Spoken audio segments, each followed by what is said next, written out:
Vemuri Kaveri private travels కు చెందిన DD01N9490 number గల బస్సు గురువారం రాత్రి 10:30కు హైదరాబాద్ నుంచి బెంగళూరు బయలుదేరింది. 39 మంది పెద్దవాళ్లు, 2 పిల్లలతో పాటుగా 2 డ్రైవర్లు అందులో ఉన్నారు.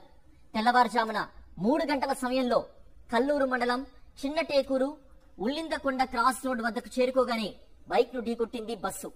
బస్సు చక్రాల్లో బైక్ ఇరుక్కుపోవడంతో దాదాపుగా 300 మీటర్ల దూరం వరకు ఈడ్చుకెళ్లింది.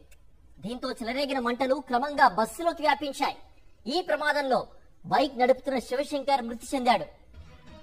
మంటల్ని గుర్తించిన డ్రైవర్ బస్సును ఆపేసి స్పేర్ డ్రైవర్ ను నిద్రలేపాడు.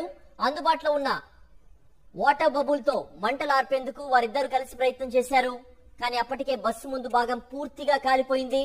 అప్రమత్తమైన ప్రయాణికులు హాహాకారాలు చేస్తూ బస్సు అద్దాలు పగలగొట్టారు. మరికొందరు ఎమర్జెన్సీ డోర్ బద్దలు కొట్టారు. స్థానికులు సైతం వారికి సహాయం చేయడంతో 19 మంది బయటపడ్డారు. క్రమంగా వ్యాపించిన మంటలు బస్సును చుట్టుముట్టడంతో పూర్తిగా దగ్ధమైంది. ప్రధాన డ్రైవర్ పరారు కాగా స్పేర్ డ్రైవర్ ను పోలీసులు అదుపులోకి తీసుకున్నారు.